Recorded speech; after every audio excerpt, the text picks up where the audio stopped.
بسم اللہ الرحمن الرحیم۔ عالمی خبروں کے ساتھ حسین اختر رضوی حاضر خدمت ہے۔ سلام قبول کیجیے اور سماعت فرمائیے بعض اہم خبروں کی سرخیاں۔ بابری مسجد کے بعد ہندوستان کی ایک اور تاریخی مسجد نشانے پر، انتہا پسندوں کی درخواست پر بنارس کی گیان واپی مسجد میں سروے، سپریم کورٹ کا اسٹے دینے سے انکار۔ پاکستان میں مہنگائی اور روپے کی قدر میں مسلسل گراوٹ، شہباز شریف کی حکومت پر اپوزیشن کا طنز، عمران خان جواب دہ ہیں، حکومت کا جواب۔ تہران میں تیل اور گیس کی 26ویں بین الاقوامی نمائش کا آغاز، 1200 ایرانی اور 44 غیر ملکی کمپنیوں کی شرکت۔ اور الجزائر کی فلسطینی صحافی شیریں ابو عاقلہ کے قتل کی عالمی سطح پر مذمت کا سلسلہ جاری، عالمی اداروں سے نوٹس لینے اور صہیونی حکومت کے خلاف کارروائی کا مطالبہ۔ لیجیے اب خبریں تفصیل سے ملاحظہ فرمائیے۔ ہندوستان میں تاریخی بابری مسجد کی شہادت اور اس کی جگہ رام مندر بنانے کے بعد ایک اور تاریخی مسجد کو اسی انجام سے دوچار کرنے کی کوشش کی جا رہی ہے۔ نئی دہلی سے ہندوستان کی سرکاری خبر رساں ایجنسی UNI کے مطابق ہندوستانی سپریم کورٹ نے ریاست اتر پردیش کے شہر بنارس کی گیان واپی مسجد کے کمپلیکس میں سروے روکنے کی درخواست پر فوری ہدایت جاری کرنے سے انکار کر دیا۔ اس رپورٹ کے مطابق درخواست پر سماعت کرتے ہوئے چیف جسٹس NV رمن کی سربراہی میں سپریم کورٹ کی بینچ نے کہا کہ وہ اس معاملے سے واقف نہیں ہے، اس لیے کوئی بھی حکم جاری نہیں کیا جا سکتا۔ رپورٹ کے مطابق بنارس کی تاریخی گیان واپی مسجد میں جمعے سے سروے کا آغاز کر دیا گیا ہے۔ ٹرائل کورٹ میں سروے کی درخواست کرنے والے ہندو فریقوں کا کہنا ہے کہ اس مسجد کے اندر ایک مندر ہے۔ درخواست میں کہا گیا ہے کہ 5 ہندو عورتوں کو اس مسجد میں روزانہ پوجا کرنے کی اجازت دی جائے۔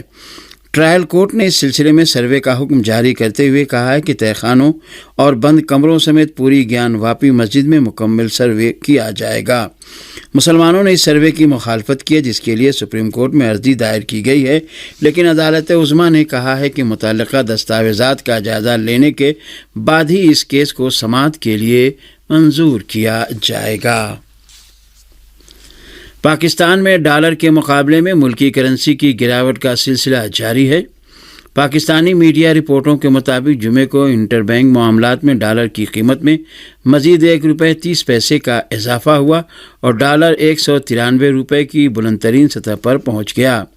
پاکستانی روپے کی قدر میں مسلسل گراوٹ پر طنز کرتے ہوئے سابق وفاقی وزیر اور تحریک انصاف کے سینئر رہنما فواد چودھری نے کہا ہے کہ حکومت لندن میں ہے اور یہاں ایک ڈالر 193 روپے کا ہو گیا ہے۔ دوسری طرف وفاقی وزیر اطلاعات و نشریات مریم اورنگزیب نے روپے کی قدر میں تاریخی گراوٹ کا ذمہ دار عمران خان کی حکومت کو قرار دیا ہے۔ انہوں نے سابق وزیر فواد چودھری کے طنز کا جواب دیتے ہوئے کہا کہ ایک ڈالر 193 روپے پر عمران خان کی حکومت کی وجہ سے گیا ہے۔ انہوں نے کہا کہ عمران خان صاحب نے IMF سے معاہدے پر دستخط کیے تھے، جس کی سزا عوام کو مہنگائی کی شکل میں مل رہی ہے۔ تیل اور گیس سے متعلق 26ویں بین الاقوامی نمائش آج سے تہران میں شروع ہو گئی۔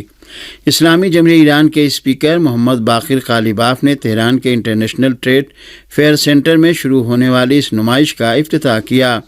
آئندہ پیر تک جاری رہنے والی اس نمائش میں 1200 ایرانی اور 44 غیر ملکی کمپنیاں حصہ لے رہی ہیں۔ واضح رہے کہ ایرانی عوام کے دشمن اسلامی انقلاب کی کامیابی کے بعد سے ظالمانہ پابندیوں کے ذریعے ملکی معیشت پر حملے کرتے رہے ہیں اور ایران کی پیٹرو کیمیکل انڈسٹری کو پابندیوں کا سب سے زیادہ نشانہ بنایا گیا ہے، لیکن اس کے باوجود ایران کی پیٹرو کیمیکل انڈسٹری اپنی ضرورت کی 85% ٹیکنالوجی اور آلات بنانے میں خود کفیل ہو گئی ہے۔ الجزیرہ کی نامہ نگار شیریں ابو عاقلہ کے صہیونی فورسز کے ہاتھے وحشیانہ قتل کی مذمت میں لندن اور برسلز میں انسانی حقوق کے کارکنوں نے مظاہرہ کیا ہے۔ 250 سے زائد انسانی حقوق کی تنظیموں اور گروہوں نے ایک بیان جاری کر کے الجزیرہ کی نامہ نگار کو قتل کرنے کی بنا پر غاصب صہیونی حکومت کے خلاف تادیبی کارروائی کیے جانے کا مطالبہ کیا ہے۔ معانی ایجنسی کی رپورٹ کے مطابق 250 سے زائد انسانی حقوق کی تنظیموں اور گروہوں نے اس بیان میں الجزیرہ کی نامہ نگار شیریں ابو عاقلہ کو قتل کرنے کی بنا پر غاصب صہیونی حکومت کی شدید مذمت کی۔ بیان میں کہا گیا ہے کہ الجزیرہ کی نامہ نگار شیریں ابو عاقلہ کو ایک سوچے سمجھے منصوبے کے تحت قتل کیا گیا ہے۔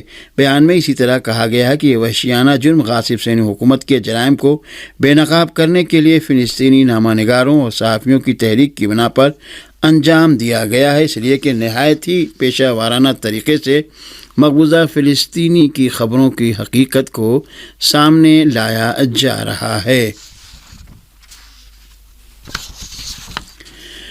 غاصب صہیونی حکومت کے فوجیوں نے جنین کیمپ پر وحشیانہ حملہ کیا ہے۔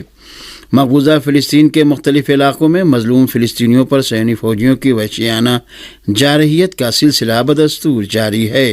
الجزیرہ کی رپورٹ کے مطابق صہیونی فوجیوں نے جمعے کے روز غرب اردن میں جنین کیمپ پر شدید حملہ کیا۔ اس حملے میں صہیونی فوجیوں نے فلسطینیوں کے خلاف جنگی ہتھیاروں کا استعمال کیا اور شدید فائرنگ کی۔ عینی شاہدوں کا کہنا ہے کہ اس موقع پر صہیونی فوجیوں اور فلسطینیوں کے درمیان جھڑپیں بھی ہوئی ہیں۔ عراق کے سیکورٹی ذرائع نے جمعرات کی رات شمالی عراق میں داعش دہشت گرد گروہ کے 9 سرغنہ ہلاک کیے جانے کی خبر دی ہے۔ ایران پریس کی رپورٹ کے مطابق عراق کے سیکورٹی مرکز نے اعلان کیا ہے کہ دہشت گرد گروہ کے یہ سرغنہ شمالی صوبہ نینوا میں عراقی سیکورٹی فورسز کی کارروائی میں ہلاک ہوئے۔ دوسری جانب عراق کی عوامی رضاکار فورس الحشد الشعبی نے بھی صوبہ صلاح الدین میں بیجی کے علاقے میں ایک دہشت گرد کو ہلاک کرنے کا اعلان کیا ہے۔ صوبہ کرکوک میں بھی داعش ٹھکانے پر سیکورٹی فورس کے حملے میں ایک دہشت گرد ہلاک اور 8 دیگر زخمی ہوئے ہیں۔ عراق کی شیعہ کوآرڈینیشن کمیٹی کے رکن جبار المعموری نے حال ہی میں عراق میں امریکہ کی جانب سے دہشت گردوں کی حمایت کی طرف اشارہ کرتے ہوئے کہا ہے کہ عراق میں سیکورٹی کی صورتحال بگاڑنے اور عراق میں سیاسی مسائل میں مداخلت کے لیے امریکی کردار کسی سے ڈھکا چھپا نہیں ہے۔ متحدہ عرب امارات کے صدر شیخ خلیفہ بن زائد ال نہیان انتقال کر گئے۔ UAE کی سرکاری خبر رساں ایجنسی کے مطابق شیخ خلیفہ بن زائد ال نہیان کے انتقال پر 40 روزہ سوگ اور 3 دن کی عام تعطیل کا اعلان کیا گیا ہے۔ شیخ خلیفہ 3 نومبر 2004 سے متحدہ عرب امارات کے حکمران تھے۔ شیخ خلیفہ نے اپنے والد شیخ زائد بن سلطان ال نہیان کی وفات کے بعد UAE کی قیادت سنبھالی تھی۔ واضح رہے کہ متحدہ عرب امارات کے شیخ خلیفہ بن زائد ال نہیان کی عمر انتقال کے وقت 73 برس تھی۔ سعودی عرب کی شہری امداد رسانی کی تنظیم نے مشرقی سعودی عرب میں واقع زہران کے ایک کمرشل کمپلیکس میں وسیع پیمانے پر آگ لگنے کے واقعے کی خبر دی ہے۔ ارنا کی رپورٹ کے مطابق سعودی عرب کی شہری امداد رسانی کی تنظیم نے اعلان کیا ہے کہ زہران کے کمرشل کمپلیکس میں آگ لگنے کا یہ واقعہ جمعے کی صبح پیش آیا۔ اس تنظیم کی خبر کے مطابق آگ لگنے کے اس واقعے میں کوئی جانی نقصان نہیں ہوا، تاہم خبر ملنے تک آگ بجھانے کی کوشش جاری تھی۔ اور آخر میں یہ خبر کہ چین نے روس مخالف پابندیوں کی مخالفت کرتے ہوئے کہا ہے کہ اس طرح یوکرین میں امن قائم نہیں ہو سکتا۔